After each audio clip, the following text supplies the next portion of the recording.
بسم اللہ الرحمن الرحیم۔ السلام علیکم ناظرین، آج کی ویڈیو میں ہم بات کریں گے حضرت عثمان رضی اللہ تعالیٰ عنہ کے دور خلافت میں قرآن پاک کے جمع کرنے کے بارے میں، اور بتائیں گے آپ کو کہ حضرت ابو بکر صدیق رضی اللہ تعالیٰ عنہ کے قرآن جمع کرنے اور حضرت عثمان رضی اللہ تعالیٰ عنہ کے قرآن جمع کرنے میں کیا فرق ہے۔ سیدنا عثمان رضی اللہ تعالیٰ عنہ کے رسال کردہ صحیفوں کی تعداد کتنی تھی، اور کچھ مخالفین کا کہنا ہے کہ سیدنا عبداللہ بن مسعود رضی اللہ تعالیٰ عنہ نے سیدنا عثمان رضی اللہ تعالیٰ عنہ کی قرآن جمع کرنے کے معاملے میں مخالفت کی۔ اس کی حقیقت کیا ہے یہ بھی آپ کو بتائیں گے، اور ناظرین عہد نبوی میں قرآن کو کیسے جمع کیا گیا اس کی تفصیلات سے بھی آپ کو آگاہ کریں گے، اور ویڈیو کے آخر میں آپ کو جلیل القدر صحابی حضرت حبیب بن مسلمہ فہری رضی اللہ تعالیٰ عنہ کی زندگی کے بارے میں بھی آپ کو بتائیں گے۔ تو آج کی یہ ویڈیو آپ سب کے لیے بہت معلوماتی ہونے والی ہے، اس کو آخر تک لازمی دیکھیے گا۔ تو آئیے ناظرین آغاز کرتے ہیں اپنی آج کی اس ویڈیو کا، اور سب سے پہلے تذکرہ کرتے ہیں عہد عثمان رضی اللہ تعالیٰ عنہ میں قرآن پاک کی تدوین کے حوالے سے۔ ناظرین سیدنا انس بن مالک رضی اللہ تعالیٰ عنہ سے روایت ہے کہ سیدنا حذیفہ بن یمان رضی اللہ تعالیٰ عنہ سیدنا عثمان رضی اللہ تعالیٰ عنہ کے پاس آئے۔ وہ آرمینیا اور آذربائیجان کی فتح میں اہل شام اور اہل عراق کے ساتھ مل کر جہاد کر رہے تھے۔ قرآن مجید کی قرأت کے بارے میں اہل شام اور اہل عراق کے باہم اختلاف نے سیدنا حذیفہ رضی اللہ تعالیٰ عنہ کو پریشان کر دیا۔ سیدنا حذیفہ رضی اللہ تعالیٰ عنہ نے سیدنا عثمان رضی اللہ تعالیٰ عنہ سے کہا، امیر المومنین، اس امت کو سنبھالیے، اس سے پہلے کہ یہ کتاب اللہ میں یہود و نصارہ کی طرح اختلاف میں پڑ جائے۔ سیدنا عثمان رضی اللہ تعالیٰ عنہ نے سیدہ حفصہ رضی اللہ تعالیٰ عنہا کو پیغام بھیجا کہ عہد صدیقی والے مصاحف ہمیں بھیج دیں، ہم انہیں مزید صحیفوں میں نقل کر کے آپ کو واپس کر دیں گے۔ سیدہ حفصہ رضی اللہ تعالیٰ عنہا نے وہ مصاحف بھیج دیے۔ سیدنا عثمان رضی اللہ تعالیٰ عنہ نے زید بن ثابت، عبداللہ بن زبیر، سعید بن عاص اور عبد الرحمن بن حارث رضی اللہ تعالیٰ عنہ کو حکم دیا تو انہوں نے انہیں نقل کر دیا۔ سیدنا عثمان رضی اللہ تعالیٰ عنہ نے قریش کے تینوں حضرات کو حکم دیا کہ اگر تمہارا کسی چیز میں زید بن ثابت رضی اللہ تعالیٰ عنہ سے اختلاف ہو جائے تو اسے قریش کے لغت کے مطابق لکھو، کیونکہ قرآن انہی کی زبان میں نازل ہوا ہے۔ انہوں نے اسی طرح کیا۔ جب انہوں نے ان مصاحف کی کئی کاپیاں تیار کر لیں تو سیدنا عثمان رضی اللہ تعالیٰ عنہ نے مصاحف سیدہ حفصہ رضی اللہ تعالیٰ عنہا کو واپس کر دیے، اور جو کاپیاں انہوں نے تیار کی تھیں ان میں سے ایک ایک کاپی ہر علاقے میں بھیج دی۔ ساتھ ہی حکم دے دیا کہ اس کے علاوہ جتنے صحیفے یا مصحف ہیں انہیں جلا دیا جائے۔ ناظرین سیدنا ابو بکر صدیق رضی اللہ تعالیٰ عنہ کے عہد میں قرآن مجید مصاحف میں جمع ہونے کے بعد سیدنا عثمان رضی اللہ تعالیٰ عنہ کو جمع کرنے کی ضرورت مسلمانوں کے قرآن قرأت میں اختلاف کی وجہ سے پیش آئی۔ کتاب اللہ کی قرأت میں یہ اختلاف کسی بہت بڑے فتنے کا باعث بن سکتا تھا، کیونکہ قرآن مجید ہی شریعت کی اساس اور دین کی بنیادی ستون ہے۔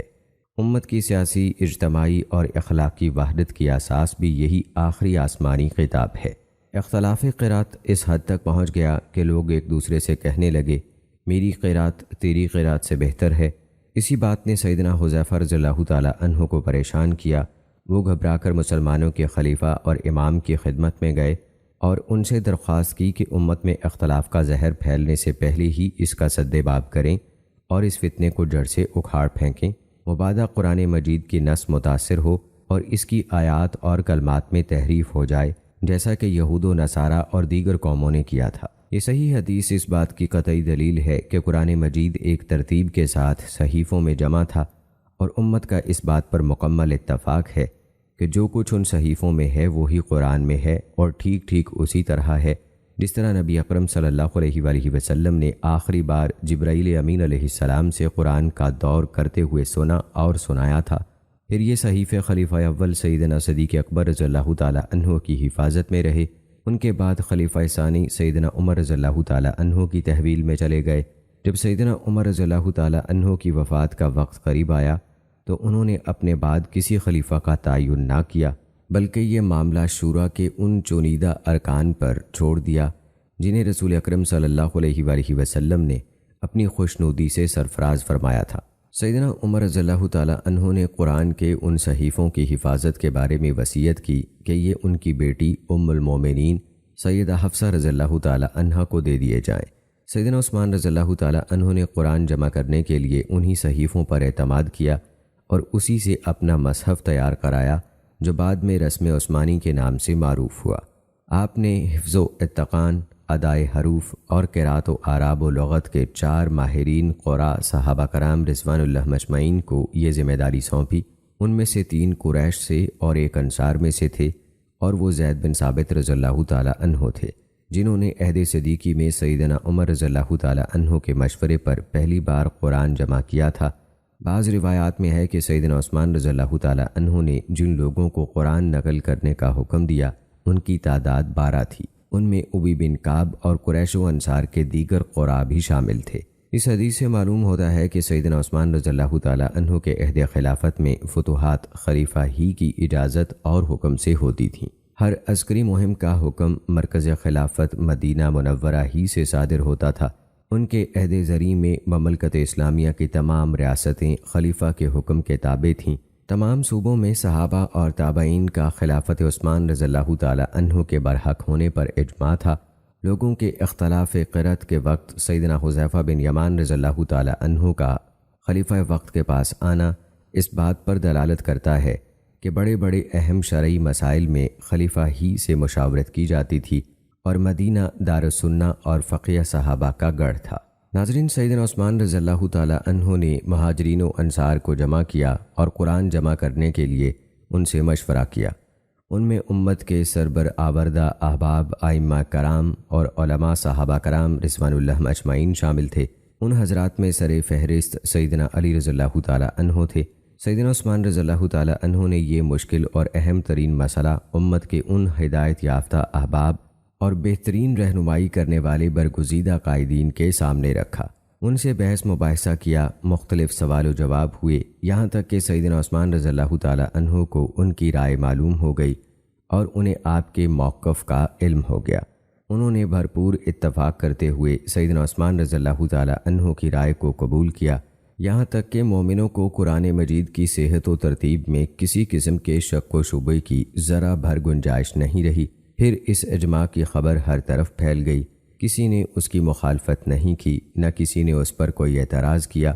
قرآن کی یہ شان نہیں ہے کہ وہ امت کے کسی فرد پر مخفی رہے، چہ جائے کہ علماء اور مشہور ائمہ پر اس کے جمع و ترتیب کا معاملہ مخفی رہتا۔ سیدنا عثمان رضی اللہ تعالیٰ عنہ نے قرآن کو ایک مصحف میں جمع کر کے کسی بدعت کا ارتکاب نہیں کیا، کیونکہ آپ سے پہلے سیدنا ابو بکر صدیق رضی اللہ تعالیٰ عنہ یہ کام کر چکے تھے۔ انہوں نے یہ کام اپنی مرضی سے نہیں بلکہ صحابہ کرام رضوان اللہ مجمعین کے مشورے سے کیا، اور صحابہ کرام نے اس کام کو سراہتے ہوئے کہا، جی ہاں، آپ کی رائے بہت اچھی ہے، اور انہوں نے یہ بھی کہا، انہوں نے بہت اچھا کام کیا، یعنی آپ کا قرآن کی نقلیں تیار کرنے والا کام بہت اچھا ہے۔ مصعب بن سعد اس وقت نبی اکرم صلی اللہ علیہ وآلہ وسلم کے صحابہ کے پاس موجود تھے جب سیدنا عثمان رضی اللہ تعالیٰ عنہ نے قرآن کی نقول تیار کرنے کے بعد باقی ماندہ مصاحف جلا دیے۔ چنانچہ انہوں نے دیکھا کہ صحابہ کرام رضوان اللہ اجمعین نے سیدنا عثمان رضی اللہ تعالیٰ عنہ کے اس اقدام کی تحسین فرمائی ہے۔ اگر کوئی شخص اس سلسلے میں سیدنا عثمان رضی اللہ تعالیٰ عنہ پر اعتراض کرتا تو سیدنا علی رضی اللہ تعالیٰ عنہ اسے منع کرتے ہوئے فرماتے، اے لوگو، سیدنا عثمان رضی اللہ تعالیٰ عنہ کے بارے میں حد سے نہ بڑھو، ان کے بارے میں کلمہ خیر ہی کہو۔ اللہ کی قسم، انہوں نے قرآن جمع کرنے کے لیے جو کچھ کیا ہے وہ سب کچھ ہم صحابہ کی ایک بہت بڑی جماعت کے مشورے ہی سے کیا ہے۔ اللہ کی قسم، اگر یہ ذمہ داری مجھ پر ڈالی جاتی تو میں بھی انہی کی طرح عمل کرتا۔ مخلوق خدا کی ان برگزیدہ اور صاحب فضل و کمال ہستیوں کے اس مبارک امر پر اتفاق کے بعد ہر اس شخص پر جو خواہشات نفس کا پجاری نہیں ہے خوب واضح ہو جاتا کہ سیدنا عثمان رضی اللہ تعالیٰ عنہ کے قرآن مجید کی حفاظت کے لیے کیے گئے اس کام کو برضا و رغبت تسلیم کرنا نہایت ضروری ہے۔ امام قرطبی اپنی تفسیر میں فرماتے ہیں، سیدنا عثمان رضی اللہ تعالیٰ عنہ نے جمع قرآن کا کام شروع کرنے سے پہلے مہاجرین و انصار اور نامور مسلمانوں کو جمع کر کے ان سے ان اہم کاموں کی بابت مشورہ کیا۔ ان سب نے کامل اتفاق کیا کہ رسول اکرم صلی اللہ علیہ وآلہ وسلم سے وارد مشہور قراتوں کے علاوہ تمام قراتوں کو تلف کر دیا جائے، صرف مشہور قراتوں کو باقی رکھا جائے اور انہوں نے سیدنا عثمان رضی اللہ تعالی عنہ کے موقف کو نہ صرف صحیح قرار دیا بلکہ اس کی تائید بھی کی۔ اس سے معلوم ہوا کہ آپ کی رائے بالکل ٹھیک اور الہامی تھی۔ ناظرین، آئیے اب تذکرہ کرتے ہیں کہ سیدنا صدیق اکبر رضی اللہ تعالی عنہ اور سیدنا عثمان رضی اللہ تعالی عنہ کے جمع قرآن میں فرق کیا تھا۔ سیدنا ابو بکر صدیق اور سیدنا عثمان رضی اللہ تعالی عنہ کے جمع قرآن میں فرق یہ ہے کہ سیدنا ابو بکر صدیق رضی اللہ تعالی عنہ نے قرآن مجید اس خدشے کے پیش نظر جمع کیا کہ اہل باطل سے مارکہ آرائی میں قرائے کرام کے شہید ہونے سے قرآن ضائع نہ ہو جائے، کیونکہ اس وقت تک قرآن مجید ایک جگہ پر محفوظ نہیں تھا۔ لہٰذا انہوں نے صورتوں کی آیات کو رسول اکرم صلی اللہ علیہ وآلہ وسلم کی بتائی ہوئی ترتیب کے مطابق مختلف صحیفوں میں جمع کر دیا۔ سیدنا عثمان رضی اللہ تعالی عنہ کو قرآن جمع کرنے کی ضرورت اس وقت پیش آئی جب لوگوں نے وجوہ قرات میں اختلاف کرنا شروع کیا۔ صورتحال اس قدر خراب ہو گئی کہ وسعت لغات کی بنا پر لوگوں نے اپنی اپنی لغت کے مطابق قرآن پڑھنا شروع کر دیا اور اپنے علاوہ دوسروں کی قرات کو باطل قرار دینے لگے۔ سیدنا عثمان رضی اللہ تعالی عنہ کو خدشہ لاحق ہوا کہ یہ معاملہ سنگین نہ ہو جائے، لہٰذا انہوں نے سیدنا صدیق اکبر رضی اللہ تعالی عنہ کے جمع کردہ صحیفوں کو ایک ہی صحیفے میں صورتوں کی ترتیب کے ساتھ نقل کرا دیا اور باقی لغتوں کی بجائے صرف لغت قریش کو برقرار رکھا، کیونکہ قرآن انہی کی لغت میں نازل ہوا تھا۔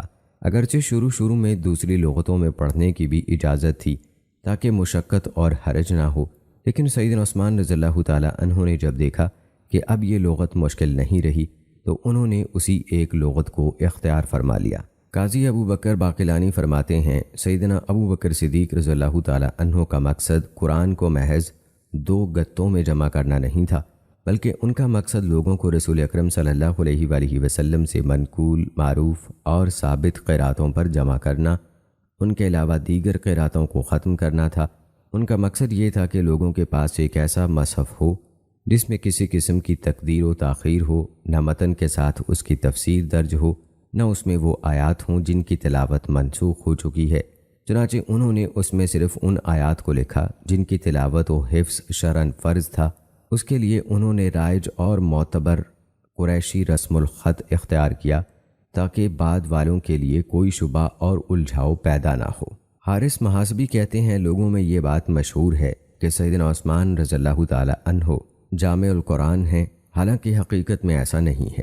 سیدنا عثمان رضی اللہ تعالی عنہ نے تو صرف اہل شام اور اہل عراق کے اسلوب قرات میں اختلاف پیدا ہونے پر مہاجرین و انصار کے باہمی مشورے سے لوگوں کو ایک قرات پر جمع کیا، کیونکہ ایسا نہ کرنے کی صورت میں فتنہ برپا ہونے کا خدشہ تھا۔ اس سے پہلے قرآن مجید مختلف صحیفوں میں قرات سبع جن پر قرآن نازل ہوا تھا کی صورت میں موجود تھا۔ سب سے پہلے جمع قرآن کا کارنامہ سیدنا ابو بکر صدیق رضی اللہ تعالی عنہ ہی نے انجام دیا۔ سیدنا علی رضی اللہ تعالی عنہ ارشاد فرماتے ہیں، اگر میں خلیفہ ہوتا تو یقیناً میں بھی مصاحف کے بارے میں وہی فیصلہ کرتا جو سیدنا عثمان رضی اللہ تعالی عنہ نے کیا۔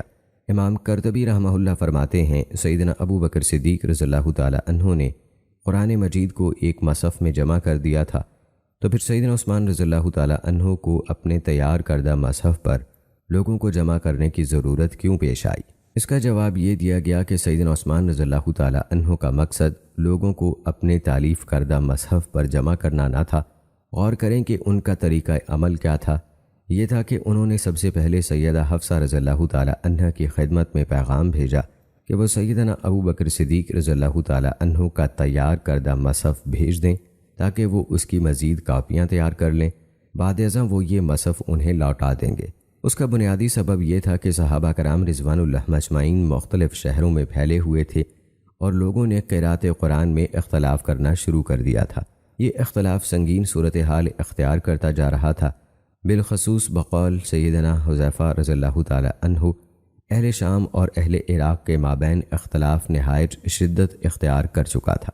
اور آئیے ناظرین اب تذکرہ کرتے ہیں کہ کیا سیدنا عثمان رضی اللہ تعالی عنہ کے تیار کردہ مصاحف قرات سبع پر مشتمل تھے؟ عظیم محقق صادق ارجون رحمہ اللہ اس موضوع پر بات کرتے ہوئے فرماتے ہیں، سیدنا ابو بکر صدیق رضی اللہ تعالی عنہ کے صحیفے جنہیں سیدنا عثمان رضی اللہ تعالی عنہ نے اصل بنایا، ان کے بارے میں مسلمانوں کا اجماع ہے کہ وہ صحیح احادیث سے ثابت قرآن مجید کے قرات سبع پر حاوی نہیں تھے، بلکہ ان میں صرف ایک قرات لغت تھی، یعنی وہ قرات جس میں آخری بار رسول اکرم صلی اللہ علیہ وآلہ وسلم پر قرآن پیش کیا گیا اور نبی اکرم صلی اللہ علیہ وآلہ وسلم کی مبارک زندگی کے آخر تک اسی پر عمل رہا۔ قرات سبا کی اجازت شروع میں امت کی آسانی کے لیے تھی۔ جب قرآن عام ہو گیا، لوگ باہم مل جل گئے اور ان کی لغات یکجا ہو گئیں، تو پھر یہ اجازت منسوخ ہو گئی۔ امام طحاوی رحمہ اللہ فرماتے ہیں، چونکہ لوگ امی یعنی ان پڑھ تھے، ان میں سے اکثر لکھنا ہی نہیں جانتے تھے، اس لیے انہیں اجازت دی گئی کہ وہ اپنی لغت میں قرآن یاد کر لیا کریں، کیونکہ انسان کے لیے اپنی زبان سے ہٹ کر دوسرے کی زبان اختیار کرنا مشکل ہے۔ کوشش کے باوجود بھی یہ کام نہایت کٹھن ہوتا ہے، اس لیے انہیں اس شرط پر اجازت دی گئی کہ اگر معنی میں فرق نہ آئے تو الفاظ بدل لیں۔ یہ معاملہ اسی طرح رہا یہاں تک کہ پھر بہت سے لوگوں کو پڑھنا لکھنا آ گیا، ان کی لغات رسول اکرم صلی اللہ علیہ وآلہ وسلم کی لغت میں ضم ہو گئیں اور وہ قرآن مجید کے الفاظ یاد کرنے پر قادر ہو گئے، تو پھر ان کے لیے رسول اکرم صلی اللہ علیہ وآلہ وسلم کی قرات کی مخالفت کی کوئی گنجائش باقی نہ رہی۔ ابن عبد البر رحمہ اللہ فرماتے ہیں، اس سے ظاہر ہوا کہ ان 7 قراتوں کی اجازت ایک خاص وقت کے لیے بتقاضائے ضرورت جائز تھی، لیکن جب ضرورت ختم ہو گئی تو ان 7 قراتوں کا حکم بھی منسوخ ہو گیا۔ اب قرآن مجید کو صرف ایک قرات کے مطابق پڑھنا ضروری قرار دیا گیا۔ امام طبری رحمہ اللہ فرماتے ہیں، قرات سبا میں تلاوت واجب نہیں تھی، امت کو صرف اس کی اجازت دی گئی تھی کہ وہ ایسا کر لیں۔ جب صحابہ رضوان اللہ مجمعین نے محسوس کیا کہ اگر امت کو ایک قرات پر جمع نہ کیا گیا تو انتشار پیدا ہو جائے گا، بس انہوں نے ایک قرات پر اجماع کر لیا اور باقی قراتوں کو قلعدم قرار دے دیا۔ یہ اجماع عام تھا، یقیناً صحابہ رضوان اللہ اجمعین اس بات سے معصوم ہیں کہ وہ گمراہی پر اجماع کر لیں۔ وہ حرف قرات جس پر جمع شدہ صحیفے مرتب ہوئے اور ان سے مصحف عثمانی نقل کیا گیا، اس میں قرائے سبا وغیرہ کی قرات جمع تھیں جن کے مطابق لوگ تلاوت کرتے تھے اور وہ رسول اکرم صلی اللہ علیہ وآلہ وسلم سے تواتر سے منقول تھیں۔ یاد رہے کہ احادیث میں وارد حروف سبا سے مراد وہ قراتیں نہیں ہیں جنہیں ختم کر کے ایک ہی قرات میں جمع کر دیا گیا تھا۔ امام قرطبی رحمہ اللہ فرماتے ہیں، ہمارے بہت سے علماء مثلاً داؤدی اور ابن ابی صفرہ وغیرہ کا کہنا ہے کہ ان کی 7 قراتوں سے مراد جو ان قرائے سبا کی جانب منسوب ہیں وہ 7 حروف مراد نہیں ہیں جن کے مطابق قرات کرنا صحابہ میں معروف تھا۔ یہ تمام قراتیں تو ان 7 حروف میں سے صرف ایک حروف کی طرف لوٹتی ہیں اور وہ وہی حروف ہے جس پر مصحف جمع کیا گیا۔ ہمارے غالب گمان کے مطابق حروف سبا کے مفہوم کے بارے میں اقرب الی الفہم رائے اس شخص کی ہے جو کہتا ہے کہ اس سے مراد عرب کی 7 فصیح اور مشہور لغات ہیں اور یہ پورے قرآن میں پھیلی ہوئی ہیں۔ یہی موقف قاسم بن سلام، ابن عطیہ اور کئی دیگر جلیل القدر بزرگوں کا ہے۔ الاتقان میں امام سیوطی کے حروف سبا کے معنی میں ذکر کردہ اقوال سے بھی مذکورہ مفہوم ہی سمجھ میں آتا ہے۔ ناظرین، جب سیدنا عثمان رضی اللہ تعالیٰ عنہ مصحف کی نقلیں تیار کرانے کے بعد فارغ ہوئے تو آپ نے ہر علاقے میں ایک نسخہ بھیج دیا اور متعلقہ حکام کو حکم دیا کہ جو مصحف میرے اس بھیجے ہوئے مصحف کے موافق نہ ہو اسے جلا دیا جائے۔ مختلف علاقوں میں تقسیم کیے جانے والے مصاحف کی تعداد میں اختلاف ہے۔ ایک قول یہ ہے کہ ان کی تعداد 4 تھی، اسی پر اکثر علماء کا اتفاق ہے۔ بعض نے 5، بعض نے 6، بعض نے 7 اور بعض نے 8 کی تعداد تک کا ذکر کیا ہے۔ 4 تسلیم کرنے کی صورت میں تقسیم اس طرح ہوئی کہ ایک مصحف انہوں نے مدینہ میں رکھا اور ایک شام، ایک کوفہ اور ایک بصرہ بھیج دیا۔ اگر یہ تسلیم کر لیا جائے کہ وہ 5 صحیفے تھے تو اس صورت میں 4 مذکورہ بالا جگہوں پر اور 5واں مکہ میں اور 6 مان لینے کی صورت میں 5 ان مقامات پر، جبکہ چھٹے کے بارے میں اختلاف ہے۔ ایک قول یہ ہے کہ سیدنا عثمان رضی اللہ تعالیٰ عنہ نے ایک صحیفہ اپنے پاس رکھ لیا، ایک اور قول یہ ہے کہ بحرین بھیج دیا۔ 7 تسلیم کر لیں تو اس صورت میں 6 ان جگہوں پر اور 7واں یمن ارسال کیا، اور اگر 8 صحیفیں تسلیم کر لیں تو 7 ان مقامات کی طرف بھیج دیے اور 8واں نسخہ اپنے پاس رکھ لیا۔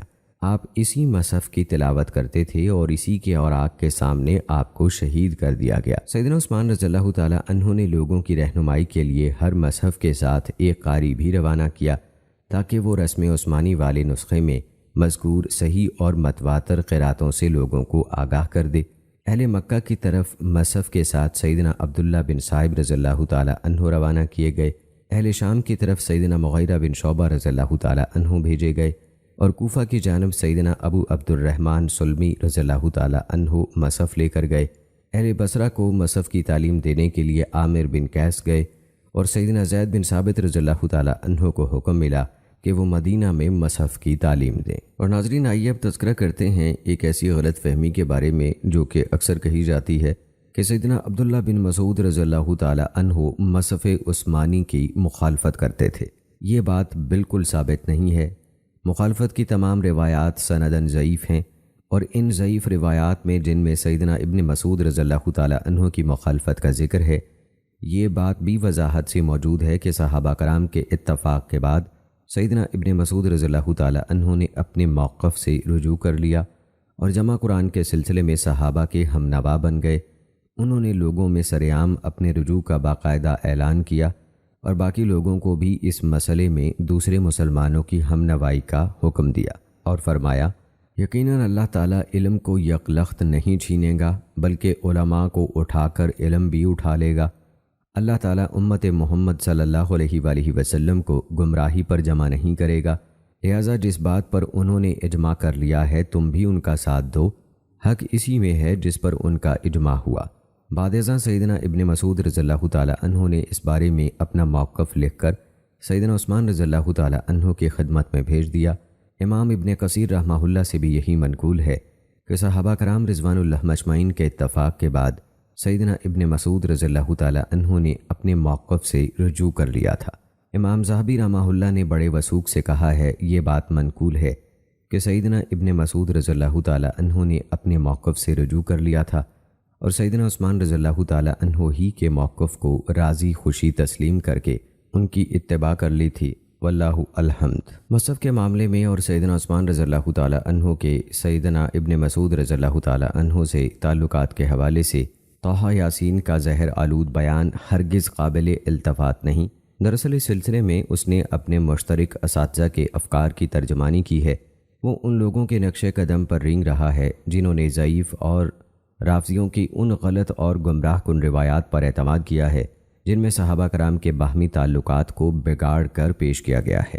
سیدنا ابن مسعود رضی اللہ تعالی عنہ نے مینا میں اختلاف اور فتنے سے بچنے اور خلیفہ کی اطاعت کی خاطر قصر نماز ترک کر کے پوری نماز پڑھی، تو کیا ان سے توقع کی جا سکتی ہے کہ انہوں نے منبر پر چڑھ کر لوگوں کو ایک متفقہ معاملے کی مخالفت کا درس دیا ہو، جبکہ ان کا یہ قول ہے اختلاف بہت بڑا شر ہے۔ ناظرین، صحابہ کرام رضوان اللہ مجمعین کی نظر میں اختلاف کی ممانعت کرنے والی آیات کا مفہوم بھی آپ کے گوش گزار کرتے ہیں۔ اللہ تعالیٰ کا قرآن پاک میں ارشاد ہے، اور یقیناً یہ میرا راستہ سیدھا ہے، لہٰذا تم اسی کی پیروی کرو اور تم دوسرے راستوں کی پیروی مت کرو، وہ تمہیں اللہ کے راستے سے الگ کر دیں گے۔ اللہ نے تمہیں اس کی تاکید کی ہے تاکہ تم پرہیزگاری اختیار کرو۔ صراط مستقیم سے مراد قرآن مجید، اسلام اور وہ فطرت ہے جس پر اللہ تعالیٰ نے انسانوں کو پیدا فرمایا، اور سبل سے مراد خواہشات، گروہ بندی اور بدعات و محدثات ہیں۔ امام مجاہد رحمہ اللہ فرماتے ہیں میں سبل سے مراد بدعات، شبہات اور گمراہیاں ہیں، یعنی بدعات، شبہات اور گمراہی کے راستوں کی پیروی مت کرو۔ اللہ تعالیٰ نے اس امت کو گزشتہ امتوں کی طرح اختلاف اور تفرقہ بازی سے روکا ہے، اور صراحت فرمائی ہے کہ پرانے زمانے کے لوگ واضح دلائل اور کتابیں آ جانے کے بعد بھی گروہ بندی میں بٹ گئے تھے۔ تم ان کی طرح مت ہو جانا، اس لیے اللہ سبحانہ وتعالیٰ نے ارشاد فرمایا، اور تم ان لوگوں کی طرح نہ ہو جاؤ جو فرقوں میں بٹ گئے اور ان کے پاس واضح نشانیاں آ جانے کے بعد انہوں نے ایک دوسرے سے اختلاف کیا، اور ان لوگوں کے لیے بہت بڑا عذاب ہے۔ اللہ تعالیٰ نے اس امت کو ہدایت کی ہے کہ مشرکوں میں سے نہ ہو جائیں جنہوں نے اپنے دین کے ٹکڑے ٹکڑے کر دیے اور گروہ بندیوں میں تقسیم ہو گئے۔ اللہ تعالیٰ نے ارشاد فرمایا، چنانچہ اے نبی آپ یکسو ہو کر اپنا رخ دین کے لیے سیدھا رکھیں، اللہ کی فطرت اختیار کریں جس پر اس نے لوگوں کو پیدا کیا ہے۔ اللہ کی تخلیق میں تبدیلی نہیں ہو سکتی، یہی سیدھا دین ہے، لیکن اکثر لوگ نہیں جانتے۔ اس کی طرف رجوع کرتے ہوئے دین پر قائم رہو اور اس سے ڈرتے رہو اور نماز قائم کرو، اور تم مشرکوں میں سے نہ ہو جاؤ، یعنی جن لوگوں نے اپنے دین کو ٹکڑے ٹکڑے کر دیا اور وہ کئی گروہ ہو گئے، ہر گروہ کے پاس جو کچھ ہے وہ اسی پر خوش ہے۔ اللہ تعالیٰ نے آگاہ فرمایا ہے کہ میرا رسول ان لوگوں سے بری ہے جو اپنے دین میں انتشار پیدا کرتے ہیں اور گروہ بندیوں اور فرقوں میں بٹ جاتے ہیں۔ اللہ تعالیٰ کا فرمان ہے، بے شک جن لوگوں نے اپنے دین میں تفرقہ بازی کی اور وہ گروہوں میں بٹ گئے، آپ کا ان سے کوئی تعلق نہیں، بے شک ان کا معاملہ اللہ کے ہاتھ میں ہے، پھر وہ انہیں ان کاموں سے آگاہ کرے گا جو وہ کرتے رہے تھے۔ عہد عثمان رضی اللہ تعالیٰ عنہ میں جمع قرآن کے واقعے سے معلوم ہوتا ہے کہ صحابہ کرام رضوان اللہ اجمعین اختلاف سے ممانعت والی ان آیات کا بڑا بلیغ فہم رکھتے تھے جن میں اللہ تعالیٰ نے اختلاف اور اس کے نقصانات سے ڈرایا ہے۔ ان کے اس فہم کی گہرائی اور گہرائی ہی کا نتیجہ تھا کہ سیدنا حذیفہ رضی اللہ تعالیٰ عنہ نے جب قرآن مجید کے قراءت میں اختلاف کی علامات دیکھیں تو کانپ اٹھے، فوراً دارالخلافہ پہنچے اور جو کچھ سنا اور دیکھا تھا اس کی خبر سیدنا عثمان رضی اللہ تعالیٰ عنہ کو دی۔ سیدنا عثمان رضی اللہ تعالیٰ عنہ نے اس مسئلے کی نزاکت کے پیش نظر فوراً خطبہ دیا، لوگوں کو اس اختلاف کی خطرناک نتائج سے آگاہ کیا اور اس فتنے کی مشکلات حل کرنے کے لیے صحابہ کرام سے مشورہ کیا۔ آپ نے نہایت قلیل عرصے میں صورتحال پر قابو پا لیا اور اس خطرناک فتنے کا سدباب اس طرح کیا کہ قرآن مجید جن جن صحیفوں میں لکھا ہوا تھا انہیں جمع کیا، پھر نہایت قابل اعتماد مصادر سے قرآن مجید کو ایک مصحف کی صورت میں جمع کیا۔ اس فتنے کی تسلی بخش سدباب سے مسلمان بہت خوش ہوئے، لیکن منافقین جو اس فتنے کی علامات دیکھ کر بغلیں بجا رہے تھے، اس کے پھیلنے کے منتظر تھے اور اسے ہوا دینے کی پوری کوشش کر رہے تھے، نہایت برہم ہوئے۔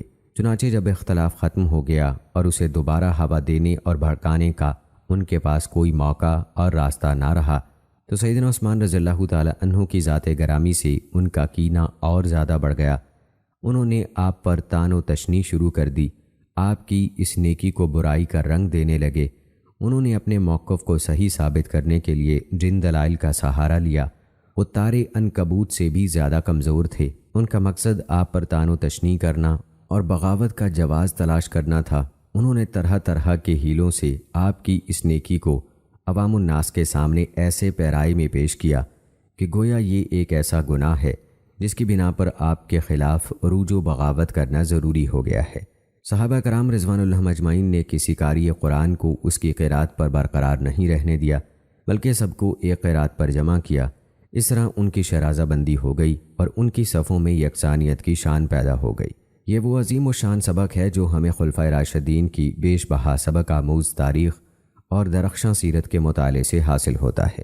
رسول اکرم صلی اللہ علیہ وآلہ وسلم نے ارشاد فرمایا، اللہ تعالیٰ تمہارے لیے 3 چیزیں پسند فرماتا ہے، تم اس کی عبادت کرو اور کسی چیز کو اس کا شریک نہ ٹھہراؤ، تم سب مل کر اللہ کی رسی کو مضبوطی سے تھام لو اور گروہ بندی میں نہ بٹو، اور جسے اللہ تعالیٰ نے تمہارے امور کا نگران یعنی حاکم بنایا ہے اس کی خیر خواہی کرو۔ ناظرین، اللہ کی رسی کو مضبوطی سے تھامنے کا طریقہ یہ ہے کہ ہم قرآن و سنت کا التزام کریں۔ یہ ہمارے عظیم دین کے عظیم اصولوں میں سے بنیادی اصول ہے۔ امام ابن تیمیہ رحمہ اللہ فرماتے ہیں، یہ اصل عظیم دین اسلام ہے، اسی کو اختیار کرنے کی اللہ تعالیٰ نے اپنی کتاب میں شدید ترغیب دی ہے اور اہل کتاب کو اس کے چھوڑنے کی وجہ سے مذموم ٹھہرایا ہے۔ اسی بات کی رسول اکرم صلی اللہ علیہ وآلہ وسلم نے اکثر و بیشتر مواقع پر تاکید فرمائی ہے۔ اسی لیے اللہ تعالیٰ اور اس کے رسول صلی اللہ علیہ وآلہ وسلم نے ہر وہ کام کرنے کا حکم دیا ہے جس سے مسلمانوں کے اتحاد اور باہمی الفت کو فروغ حاصل ہو، اور ہر اس کام سے منع کیا ہے جس سے اس عظیم مقصد کو نقصان پہنچے۔ اس بنیاد اور اس کے ضابطوں کا لحاظ نہ رکھنے کی وجہ سے مسلمانوں کے مابین جو بے رخی، قطع تعلقی اور خون خرابہ ہوا، اس سے ان کی صفوں میں تفریق پیدا ہو گئی، ان کی وحدت پارا پارا ہو گئی اور وہ فرقوں اور گروہوں میں اس طرح بٹے کہ ہر گروہ اپنے مسلک پر خوش ہے۔ مسلمانوں کی وحدت اور اجتماعیت شرعاً مطلوب ہے، اور یہ امر شریعت اسلامیہ کے مقاصد میں سے ایک عظیم مقصد ہے، بلکہ اللہ کے دین کو مضبوط کرنے کے اہم اسباب میں سے ہے۔ ہمیں یہ بھی حکم دیا گیا ہے کہ ایک دوسرے کو حق بات کی وصیت اور صبر کی تلقین کرتے رہیں۔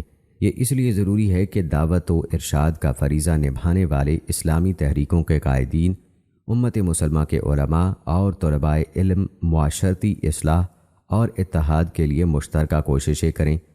اصلاح کی یہ جد و جہد مخلصانہ اور حقیقی بنیادوں پر ہو، محض فریب کاری اور بناوٹ نہ ہو، کیونکہ منافقت سے اصلاح کی بجائے بگاڑ پیدا ہو جاتا ہے۔ شیخ عبد الرحمن سعدی رحمہ اللہ فرماتے ہیں، جہاد کی دو قسمیں ہیں۔ وہ جہاد جسے مقصود مسلمانوں کی اصلاح ہو، ان کے عقائد، اخلاقیات اور معاشرتی آداب کی اصلاح ہو، ان کے تمام دینی اور دنیاوی معاملات صحیح رکھنے کی کوشش کی جائے اور ان کی علمی تربیت کا بندوبست کیا جائے، یہی حقیقی اور بنیادی جہاد ہے۔ جہاد کی دوسری قسم یہ ہے کہ اسلام اور مسلمانوں پر حملہ آور سرکش منافقین، کفار، ملحدین اور دیگر اسلام دشمنوں کا ناطقہ بند کیا جائے اور ان کا مقابلہ کیا جائے۔ اس کی دو قسمیں ہیں، حجت، برہان اور زبان سے جہاد، اور ہر دور کی مناسبت سے مطلوبہ اسلحے سے جہاد۔ پھر انہوں نے ایک الگ فصل اس عنوان سے قائم کی ہے، مسلمانوں کے مابین وحدت اور الفت قائم کرنے کے لیے جہاد۔ پھر مسلمانوں کے ایک دوسرے کے ساتھ تعاون کے وجوب اور ان کی وحدت کے ضروری ہونے پر دلالت کرنے والی آیات و احادیث بیان کرنے کے بعد فرماتے ہیں، سب سے بڑا جہاد یہ ہے کہ مسلمانوں میں باہمی الفت پیدا کی جائے اور انہیں ان کی دینی و دنیاوی مصلحتوں پر جمع کرنے کی کوشش کی جائے۔ اس لیے ہم سمجھتے ہیں کہ مسلمانوں کے دلوں کو جوڑنے والی اور ان کی صفوں میں اتحاد پیدا کرنے والے اسباب کو اختیار کرنا سب سے بڑا جہاد ہے، کیونکہ مسلمانوں کے وقار، ان کی سلطنت کے استحکام و قیام اور اپنے رب کی شریعت کی حاکمیت کے لیے یہ اقدام نہایت ضروری ہے۔ یہی خلفائے راشدین کی فہم و فراست تھی جو سیدنا عثمان رضی اللہ تعالی عنہ کے عہد میں امت کو ایک مصحف پر جمع کرنے کی نہایت دل نشیں اور کامل ترین صورت میں ظاہر ہوئی۔ آئیے ناظرین اب تذکرہ کرتے ہیں عہد نبوی میں کتابت قرآن کا۔ ناظرین یہ بات قطعی دلیل سے ثابت ہے کہ رسول اکرم صلی اللہ علیہ وآلہ وسلم پر جو وحی نازل ہوتی تھی آپ اسے لکھنے کا حکم دیتے تھے۔ یہ بھی ثابت ہے کہ آپ کے کاتبین وحی مقرر تھے جو نازل ہونے والے قرآن کو لکھتے تھے، یہاں تک کہ زید بن ثابت رضی اللہ تعالی عنہ کتابت وحی کی وجہ سے کاتب النبی کے لقب سے معروف تھے۔ امام بخاری نے اپنی صحیح میں فضائل قرآن کے سلسلے میں یہ باب قائم کیا، نبی اکرم صلی اللہ علیہ وآلہ وسلم کے کاتبوں کا بیان، اور اس کے تحت دو حدیثیں درج کی ہیں۔ سیدنا ابو بکر صدیق رضی اللہ تعالی عنہ نے سیدنا زید رضی اللہ تعالی عنہ سے کہا، اور یقیناً آپ رسول اکرم صلی اللہ علیہ وآلہ وسلم کے لیے وحی کی کتابت کیا کرتے تھے۔ سیدنا برا بن عازب رضی اللہ تعالی عنہ سے مروی ہے کہ جب یہ آیت لا یستوی القاعدون من المؤمنین نازل ہوئی تو رسول اکرم صلی اللہ علیہ وآلہ وسلم نے فرمایا، زید کو میرے پاس بلا لاؤ اور اسے کہو کہ تختی، دوات اور شانے کی ہڈی لیتا آئے، یا فرمایا شانے کی ہڈی اور دوات بھی ساتھ لے آئے۔ نبی اکرم صلی اللہ علیہ وآلہ وسلم ہجرت سے پہلے مکہ مکرمہ میں بھی قرآن مجید لکھواتے تھے۔ آپ کے کاتبین میں سیدنا عبداللہ بن سعد بن ابی سرح رضی اللہ تعالی عنہ بھی تھے جو مرتد ہو گئے، مگر فتح مکہ کے سال انہوں نے دوبارہ اسلام قبول کر لیا۔ ان کا قصہ معروف ہے جس کے بارے میں ہم آپ کو پہلے بتا چکے ہیں۔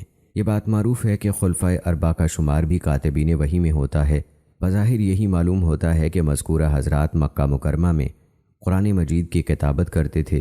سیدنا عمر بن خطاب رضی اللہ تعالی عنہ کے قبول اسلام اور بہن کے گھر جانے کے واقعے سے معلوم ہوتا ہے کہ قرآن ہجرت سے پہلے مکہ مکرمہ میں بھی لکھا جاتا تھا، کیونکہ سیدنا عمر رضی اللہ تعالی عنہ جب اپنی بہن کے گھر داخل ہوئے تو اس کے ہاتھ میں ایک صحیفہ تھا جس میں سورہ طٰہٰ لکھی ہوئی تھی۔ اللہ تعالیٰ نے بھی آگاہ فرمایا ہے کہ قرآن مجید صحیفوں میں لکھا ہوا ہے۔ اللہ پاک کا ارشاد ہے، اللہ کی طرف سے ایک رسول جو پاکیزہ صحیفے پڑھے۔ رسول اکرم صلی اللہ علیہ وآلہ وسلم کی وفات کے وقت پورا قرآن لکھا ہوا تھا، لیکن ایک جگہ پر جمع نہیں تھا۔ مختلف چیزوں، کھجور کے پتوں اور چوڑے سفید پتھروں وغیرہ پر تحریر تھا۔ لوگوں کے سینوں میں بھی محفوظ تھا۔ صحیفوں اور لوگوں کے سینوں میں محفوظ ہونے کے علاوہ جبرائیل علیہ السلام ہر سال نبی اکرم صلی اللہ علیہ وآلہ وسلم کے ساتھ قرآن کا دور کرتے تھے، اور جس سال رسول اکرم صلی اللہ علیہ وآلہ وسلم کی وفات ہوئی اس سال 2 مرتبہ دور کیا۔ ممکن ہے رسول اکرم صلی اللہ علیہ وآلہ وسلم نے قرآن کے ناسخ اور منسوخ یعنی بعض احکام منسوخ ہو جانے یا بعض آیات کی تلاوت منسوخ ہو جانے کے امکان کے پیش نظر اسے ایک مصحف میں جمع نہ کیا ہو۔ جب آپ صلی اللہ علیہ وآلہ وسلم کی وفات تک پورا قرآن نازل ہو چکا اور نزول وحی کا سلسلہ منقطع ہو گیا تو اللہ تعالیٰ نے خلفائے راشدین کو یہ کام کرنے کا الہام کر دیا تاکہ امت محمدیہ کے لیے قرآن کی حفاظت کی ذمہ داری کا سچا وعدہ پورا ہو جائے۔ ناظرین، آئیے اب تذکرہ کرتے ہیں عہد ابی بکر صدیق رضی اللہ تعالیٰ عنہ میں کتابت قرآن کا۔ جنگ یمامہ میں قرآن مجید کے بہت زیادہ حفاظ شہید ہو گئے، جس کے نتیجے میں سیدنا ابو بکر صدیق رضی اللہ تعالیٰ عنہ نے سیدنا عمر رضی اللہ تعالیٰ عنہ کے مشورے سے قرآن کو چمڑوں کے ٹکڑوں، ہڈیوں، کھجور کی چھالوں اور لوگوں کے سینوں سے ایک جگہ جمع کیا۔ سیدنا صدیق اکبر رضی اللہ تعالیٰ عنہ نے یہ عظیم ذمہ داری جلیل القدر صحابی سیدنا زید بن ثابت انصاری رضی اللہ تعالیٰ عنہ کو سونپی۔ سیدنا زید رضی اللہ تعالیٰ عنہ بیان کرتے ہیں، یمامہ میں بہت سے حفاظ کی شہادت کے بعد سیدنا ابو بکر صدیق رضی اللہ تعالیٰ عنہ نے مجھے بلا بھیجا۔ وہاں سیدنا عمر بن خطاب رضی اللہ تعالیٰ عنہ بھی تھے۔ سیدنا ابو بکر صدیق رضی اللہ تعالیٰ عنہ نے فرمایا، عمر رضی اللہ تعالیٰ عنہ میرے پاس آئے ہیں، کہتے ہیں کہ جنگ یمامہ میں بہت سے حفاظ قرآن شہید ہو گئے ہیں، خدشہ ہے کہ آئندہ مارکوں میں اگر اس طرح حفاظ قرآن شہید ہوئے تو قرآن کا بہت سا حصہ ضائع ہو جائے گا۔ میرا خیال ہے کہ آپ قرآن کو جمع کرنے کا حکم دیں۔ میں نے عمر رضی اللہ تعالیٰ عنہ سے کہا ہے کہ میں ایسا کام کیسے کروں جسے رسول اکرم صلی اللہ علیہ وآلہ وسلم نے نہیں کیا، ایک مصحف میں یعنی کہ جمع نہیں کیا ہے۔ عمر رضی اللہ تعالیٰ عنہ کہتے ہیں، اللہ کی قسم یہ خیر ہے۔ عمر رضی اللہ تعالیٰ عنہ بار بار مجھ سے اصرار کرتے رہے۔ اب اللہ نے میرا سینہ بھی اس کام کے لیے کھول دیا ہے، جس کے بارے میں عمر رضی اللہ تعالیٰ عنہ کو انشرح صدر تھا۔ اب میری بھی اس بارے میں وہی رائے ہے جو سیدنا عمر رضی اللہ تعالیٰ عنہ کی ہے۔ سیدنا زید رضی اللہ تعالیٰ عنہ کہتے ہیں کہ سیدنا ابو بکر صدیق رضی اللہ تعالیٰ عنہ نے مجھ سے فرمایا، آپ عقل مند ہیں، نوجوان ہیں، ہم آپ کو حفظ و اتقان اور دینداری میں سے کسی معاملے میں بھی متہم نہیں ٹھہراتے۔ مزید یہ کہ آپ رسول اکرم صلی اللہ علیہ وآلہ وسلم کے لیے بھی وحی کی کتابت کرتے رہے، لہذا مختلف اشیاء سے جو آپ کے پاس ہیں یا کسی اور کے پاس ہیں، قرآن پاک کی آیات اور صورتیں تلاش کریں اور انہیں جمع کریں۔ سیدنا زید رضی اللہ تعالیٰ عنہ فرماتے ہیں، اللہ کی قسم اگر وہ مجھے پہاڑوں میں سے کوئی پہاڑ منتقل کرنے کا مکلف ٹھہراتے تو یہ حکم مجھ پر اس قدر گراں نہ گزرتا جس قدر قرآن جمع کرنے کی ذمہ داری ثقیل تھی۔ بس یہ ذمہ داری قبول کرتے ہوئے میں نے کھجور کی چھالوں، چوڑے سفید پتھروں، لوگوں کے سینوں، چمڑے کے ٹکڑوں اور شانوں کی ہڈیوں سے قرآن کی تلاش شروع کر دی۔ فرماتے ہیں حتیٰ کہ سورہ توبہ کی آیات سے آخر تک کا حصہ مجھے صرف ابو خزیمہ انصاری رضی اللہ تعالیٰ عنہ کے پاس سے ملا، ان کے علاوہ کہیں سے نہ ملا۔ یہ صحیفے سیدنا ابو بکر صدیق رضی اللہ تعالیٰ عنہ کی زندگی میں ان کے پاس رہے، پھر سیدنا عمر رضی اللہ تعالیٰ عنہ کی زندگی میں ان کے پاس رہے، پھر وہ مصاحف جن میں قرآن تھا سیدہ حفصہ بنت عمر رضی اللہ تعالیٰ عنہا کے پاس رہے۔ ناظرین کرام، قرآن جمع کرنے کی ضرورت اس کے ضائع ہونے کے خوف سے اس وقت پیش آئی جب مرتدین کے خلاف لڑی جانے والی جنگوں میں بے شمار قرائے کرام شہید ہو گئے۔ اس سے معلوم ہوتا ہے کہ اس زمانے میں بھلائی کے کاموں بالخصوص جہاد فی سبیل اللہ میں علماء دین پیش رہتے تھے۔ انہوں نے نہ صرف اپنے افکار و نظریات اور کردار سے اسلام کے محاسن اجاگر کیے بلکہ جہاد بالسیف کے ذریعے بھی اسلام کی شان و شوکت بڑھائی۔ یوں وہ امت کے بہترین افراد تھے جو لوگوں کی رہنمائی کے لیے بروئے کار آئے۔ یہ لوگ امت مسلمہ کے لیے ایک درخشاں نمونے کی حیثیت رکھتے ہیں۔ تدوین قرآن مسالے مرسلہ کی پیش نظر کی گئی۔ اس کی سب سے بڑی دلیل سیدنا عمر رضی اللہ تعالیٰ عنہ کا قول ہے، جب سیدنا ابو بکر رضی اللہ تعالیٰ عنہ نے یہ کہا، ہم وہ کام کس طرح کر سکتے ہیں جسے رسول اللہ صلی اللہ علیہ وآلہ وسلم نے نہیں کیا، تو حضرت عمر رضی اللہ تعالیٰ عنہ نے فرمایا، وہ خیر ہے، اور بعض روایات میں ہے، اللہ کی قسم اس میں خیر اور مسلمانوں کی مصلحت ہے۔ یہی جواب سیدنا ابو بکر صدیق رضی اللہ تعالیٰ عنہ نے سیدنا زید بن ثابت رضی اللہ تعالیٰ عنہ کو اس وقت دیا جب انہوں نے پوچھا، آپ وہ کام کیسے کر سکتے ہیں جو رسول اکرم صلی اللہ علیہ وآلہ وسلم نے نہیں کیا؟ جس روایت میں مصلحت کا لفظ ہے وہ صحیح ہو یا نہ ہو، کلمہ خیر کی تعبیر اسی مصلحت والے معنی پر دلالت کرتی ہے کہ قرآن جمع کرنے میں مسلمانوں کی مصلحت ہے، اور اسی کی بنا شروع میں تو مصالح مرسلہ ہی پر تھی۔ پھر جب سب لوگوں نے اس کا صریح یا ضمنی اقرار کر کے اس کی موافقت کی تو اس امر پر اجماع ہو گیا۔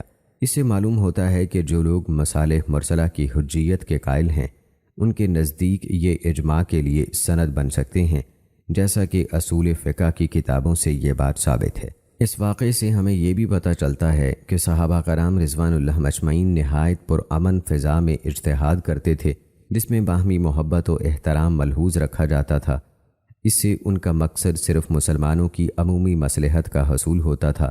یہ صحیح رائے فوراً مان لیتے تھے اور اسے ماننے اور قبول کرنے کے بعد اس کے لیے انہیں انشراح صدر بھی ہو جاتا تھا۔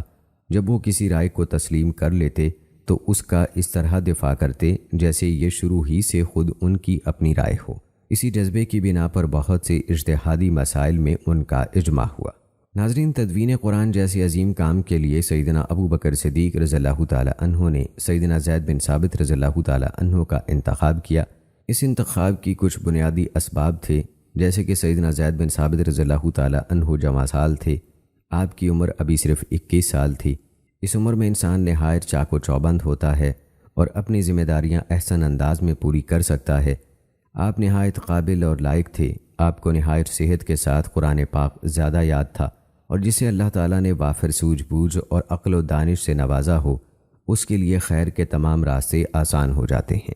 آپ سقا آدمی تھے، کسی لحاظ سے متہم نہیں تھے، اس لیے آپ کا کام بھی مقبول تھا اور اس کام کی طرف نفس مائل اور دل مطمئن ہوتا تھا۔ آپ کاتب وحی تھے، اس لیے آپ کو پہلے ہی سے اس کام کا تجربہ اور عملی مہارت تھی۔ آپ اس کام سے اجنبی اور ناواقف نہیں تھے۔ اس پر مستزاد آپ ان 4 افراد میں سے تھے جنہوں نے عہد نبوی میں قرآن مجید جمع کیا تھا۔ قتادہ رحمہ اللہ سے روایت ہے کہ میں نے انس بن مالک رضی اللہ تعالی عنہ سے پوچھا، عہد نبوی میں کس نے قرآن جمع کیا؟ انہوں نے فرمایا 4 لوگوں نے، اور وہ چاروں انصاری تھے، ابی بن کعب، معاذ بن جبل، زید بن ثابت اور ابو زید رضی اللہ تعالی عنہم۔ سیدنا زید رضی اللہ تعالی عنہ نے قرآن جمع کرنے میں جس طریقے کی پیروی کی وہ یہ تھا کہ کوئی بات اس وقت تک قرآن میں جمع نہ کرتے جب تک وہ نبی اکرم صلی اللہ علیہ وآلہ وسلم کے سامنے لکھی ہوئی نہ ہوتی یا پھر صحابہ نے اسے محفوظ نہ کیا ہوتا۔ آپ صرف حافظے پر اعتماد نہیں کرتے تھے، اس ڈر سے کہ کہیں حفظ میں کوئی غلطی ہو گئی ہو یا وہم ہو گیا ہو۔ اسی طرح اگر کوئی شخص کچھ لکھا ہوا لاتا تو جب تک 2 گواہ نہ لاتا جو اس بات کی گواہی دیتے کہ یہ مکتوب رسول اکرم صلی اللہ علیہ وآلہ وسلم کے سامنے لکھا گیا ہے، اسے قبول نہ کرتے۔ ساتھ ہی اس بات کا بھی خیال رکھتے کہ کیا یہ لکھا ہوا ان وجوہ یعنی قرات میں سے بھی ہے جن میں قرآن نازل ہوا۔ انہی منہج پر کاربند رہتے ہوئے سیدنا زید رضی اللہ تعالی عنہ نے نہایت حزم و احتیاط، باریک بینی اور جانچ پڑتال کے ساتھ قرآن مجید جمع کیا۔ اور ناظرین، ویڈیو کے آخر میں آپ کو بتاتے چلیں کہ عہد نبوی کے مکتوب اور عہد صدیقی میں جمع کیے جانے والے کام میں فرق یہ تھا کہ رسول اکرم صلی اللہ علیہ وآلہ وسلم کی زندگی میں قرآن مختلف صحیفوں، تختیوں، کھجور کی شاخوں، صاف شدہ تنوں اور دیگر اشیاء پر الگ الگ محفوظ تھا، لیکن صورتوں کی ترتیب سے جمع نہ تھا۔ سیدنا ابو بکر صدیق رضی اللہ تعالی عنہ کے دور خلافت میں ہر صورت کو ایک صحیفے یا کئی صورتوں کو ایک صحیفے میں اس ترتیب کے ساتھ جمع کر دیا گیا جس ترتیب سے انہوں نے رسول اکرم صلی اللہ علیہ وآلہ وسلم سے یاد کیا تھا۔ سیدنا زید رضی اللہ تعالی عنہ کی یہ ذمہ داری تھی کہ رسول اکرم صلی اللہ علیہ وآلہ وسلم کے عہد کے لکھے ہوئے مختلف صحیفوں کو اثر نو مرتب کر کے آیات کو ترتیب توفیقی کے مطابق جمع کر دیا۔ اور ناظرین، آئیے آخر میں آپ کو ایک جلیل القدر صحابی کے بارے میں بتاتے چلیں، حبیب بن مسلمہ فہری۔ حبیب رضی اللہ تعالی عنہ نے کم سنی ہی میں مختلف کارروائیوں میں حصہ لیا تھا جو کہ حضرت عثمان غنی رضی اللہ تعالی عنہ کی فتوحات میں ہوئیں۔ کبھی خود حملہ آور کے طور پر شریک ہوئے اور کبھی امدادی کمک لے کر شامل جہاد ہوئے، جس مارکے میں بھی شریک ہوئے فتح و نصرت آپ کے ہم رکاب رہی۔ ایک مرتبہ مدینہ میں خدمت نبوی میں غازی بن کر حاضر ہوئے۔ ان دنوں آپ بہت چھوٹے تھے۔ غزوہ تبوک میں رسول اکرم صلی اللہ علیہ وآلہ وسلم کے ساتھ شریک ہوئے۔ اسی غزوے سے آپ کا سفر جہاد شروع ہوا۔ اس وقت آپ 20 سال کے نوخیز جوان تھے۔ سیدنا عمر رضی اللہ تعالی عنہ نے جب دیکھا کہ آپ پختہ عادات اور مضبوط بدن کے مالک ہیں تو انہیں عملی طور پر آزمایا تاکہ دیکھیں کہ آپ کس میدان کے آدمی ہیں۔ سیدنا عمر رضی اللہ تعالی عنہ نے انہیں 2 عہدے پیش کیے کہ یا تو آپ وزیر خزانہ بن جائیں یا اسلحے کی ذمہ داری سنبھال لیں۔ آپ نے اسلحے کی ذمہ داری لے لی، مال کی ذمہ داری سے دور رہے۔ اسلحے کو مال پر ترجیح دینا یقیناً ایک ایسے سپاہ سالار کا وصف ہے جس کے رگو پے میں جنگجوئی کی بجلیاں کونڈتی ہوں اور وہ اپنے آپ کو صرف جہاد ہی کے لیے وقف کرنا چاہتا ہو۔ حبیب رضی اللہ تعالیٰ عنہ نے یرموک کے فیصلہ کن مارکے میں لشکر کے بہت بڑے حصے کی قیادت کے فرائض انجام دیے، حالانکہ اس وقت آپ کی عمر صرف 24 سال تھی۔ اس سے غفوان شباب میں آپ کی ابھرتی ہوئی قائدانہ صلاحیتوں کا اندازہ ہوتا ہے۔ سیدنا عمر رضی اللہ تعالیٰ عنہ نے انہیں جزیرہ کا سپاہ سالار مقرر کیا اور انتظامی ذمہ داری بھی انہی کے سپرد کی۔ حضرت عمر رضی اللہ تعالیٰ عنہ کا انہیں اس عظیم منصب پر فائز کرنا معمولی بات نہیں، کیونکہ ان کا معیار بڑا سخت تھا اور وہ ہر کس و ناقص کو اس منصب پر فائز نہیں کر سکتے تھے۔ سیدنا عمر رضی اللہ تعالیٰ عنہ جن خوبیوں کی بنا پر کسی کو قائد مقرر کرتے تھے وہ بہت تھوڑے لوگوں میں پائی جاتی تھی۔ آخر میں سیدنا عمر رضی اللہ تعالیٰ عنہ نے انہیں آرمینیا اور آذربائیجان کا گورنر مقرر کیا۔ یہ علاقے مسلمانوں کے صدر مقام سے بہت دور دراز تھے۔ وہاں کی ذمہ داری نہایت اہم تھی کیونکہ وہاں کے باشندے نہایت خوددار تھے، وہ کسی کے سامنے کبھی نہیں جھکے۔ حبیب رضی اللہ تعالیٰ عنہ نے سیدنا عثمان رضی اللہ تعالیٰ عنہ کے عہد خلافت میں سپاہ سالاری اور انتظامی امور میں مہارت حاصل کر لی تھی۔ آپ نہایت بہادر تھے، بڑھ چڑھ کر پیش قدمی کرنے والے تھے۔ جب موریان سے مارکا آرا ہوئے تو ان کے ساتھ صرف 6000 سپاہی تھے۔ دوسری طرف موریان کے لشکر کی تعداد 70,000 تھی۔ حبیب رضی اللہ تعالیٰ عنہ نے اپنے ساتھیوں سے کہا، اگر وہ بھی ڈٹے رہیں اور تم بھی ڈٹے رہو تو تم ان کی نسبت اللہ کے زیادہ قریب ہو، اور اگر وہ صبر سے کام لیں اور تم جزا و فضا کرو تو یاد رکھو اللہ تعالیٰ صبر کرنے والوں کے ساتھ ہے۔ پھر رات کو وہ دشمن پر ٹوٹ پڑے اور یہ دعا کی، اے اللہ اس رات کے چاند کو ہمارے لیے روشن کر دے اور ہم سے بارش کو روک دے، میرے ساتھیوں کی زندگی کی حفاظت فرما اور انہیں شہداء میں شمار کر لے۔ اللہ تعالیٰ نے ان کی دعا قبول کی اور انہیں فتح عطا فرمائی۔ دشمن پر فتح پانے کے اسباب میں سے ایمان کی مضبوطی کے ساتھ ساتھ ایک سبب یہ بھی تھا کہ انہوں نے سوجھ بوجھ سے کام لیا، جنگی حکمت عملی اختیار کی اور راتوں رات دشمن پر حملہ کر دیا۔ اس اچانک حملے سے وہ سٹ پٹا گئے، ان کے ناپاک مقاصد دھرے کے دھرے رہ گئے اور وہ دم دبا کر بھاگ نکلے۔ حبیب رضی اللہ تعالیٰ عنہ اپنے ساتھیوں کے لیے شجاعت اور پیش قدمی کا جیتا جاگتا نمونہ تھے۔ آپ لشکر کے آگے رہتے تھے، مجاہدین کی رہنمائی کرتے تھے اور کہتے کہ میرے پیچھے پیچھے چلو۔ سلامتی اور عافیت کو ترجیح دیتے ہوئے کوئی بھی ان کے نقش قدم کی پیروی سے پیچھے نہ رہتا۔ جب انہوں نے موریان پر شبخون مارنے کا عزم کیا تو اس کی خبر ان کی اہلیہ کو بھی ہو گئی۔ اس نے پوچھا تمہارا حملہ کہاں تک ہوگا؟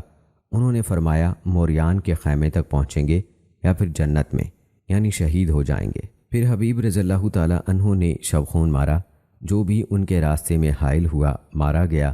حبیب رضی اللہ تعالیٰ عنہ داد شجاعت دیتے ہوئے موریان کے خیموں تک جا پہنچے۔ وہاں وہ یہ دیکھ کر حیران رہ گئے کہ ان کی بیوی ان سے پہلے ہی وہاں پہنچ چکی ہے۔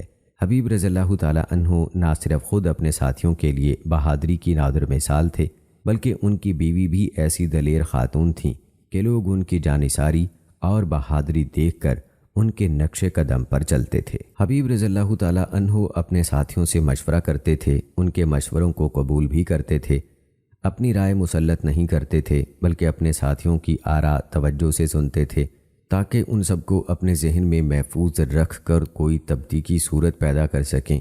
پھر ان تمام آراء میں تبدیل پیدا کر کے جسے اچھا اور صحیح سمجھتے وہی طریقہ اختیار کر لیتے تھے۔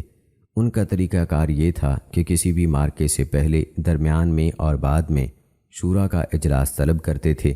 ایک روز انہوں نے اپنے ساتھی کو یہ کہتے ہوئے سنا، اگر میں شورا کا رکن ہوتا تو ایک ایسا مشورہ دیتا جس کی تعمیل ہمارے لیے فتح و نصرت کا باعث ہوتی اور اللہ تعالیٰ ضرور آسانی پیدا فرما دیتا انشاءاللہ۔ حبیب رضی اللہ تعالیٰ عنہ اس کی بات توجہ سے سنتے رہے۔ اس کے ساتھیوں نے کہا وہ مشورہ کیا ہے؟ اس نے کہا میں مشورہ دیتا کہ وہ چند فوجی دستوں کو پیش قدمی کا حکم دیں اور خود باقی لشکر لے کر ان دستوں کے پیچھے پیچھے رہیں۔ آدھی رات کے وقت یہ فوجی دستے دشمن پر حملہ کر دیں۔ بعد ازاں حبیب رضی اللہ تعالیٰ عنہ اپنا باقی لشکر لے کر فجر کے وقت میدان جنگ پہنچ جائیں۔ اس طرح دشمن سمجھے گا کہ انہیں کمک پہنچ گئی ہے، یوں اللہ تعالیٰ انہیں مسلمانوں سے مروب کر کے شکست دے دے گا۔ ناظرین، سیدنا حبیب بن مسلمہ رضی اللہ تعالیٰ عنہ کی فتوحات اسلامیہ میں جس قدر خدمات ہیں انہیں فراموش نہیں کیا جا سکتا۔ آپ بلا شبہ عہد عثمانی کی فتوحات کے سپہ سالاروں میں درخشندہ ستارے تھے۔ آپ 42 ہجری میں فوت ہوئے۔ وفات کے وقت آپ کی عمر قمری حساب سے 54 سال تھی۔ ہر چند آپ کی عمر کے ماہ و سال کی تعداد کم ہے، لیکن ان کے جلیل القدر کارناموں کی فہرست بہت طویل ہے۔ وہ تھوڑا عرصہ زندہ رہے، لیکن رہتی دنیا تک کے لیے اپنے کارناموں کے آثار چھوڑ گئے۔ اللہ تعالیٰ اس جلیل القدر پختہ کار، منتظم، پالیسی ساز، صاحب بصیرت اور فاتح سپہ سالار صحابی رسول حبیب بن مسلمہ فہری رضی اللہ تعالیٰ عنہ سے راضی اور خوش ہو، آمین۔ تو ناظرین کرام، یہ تھی ہماری آج کی ویڈیو۔ امید کرتے ہیں کہ آپ کو پسند آئی ہوگی۔ آج کی اس ویڈیو کے متعلق اپنی رائے کا اظہار کمنٹ باکس میں لازمی کیجیے گا۔ مجھے اگلی ویڈیو تک اجازت دیں۔ فی امان اللہ۔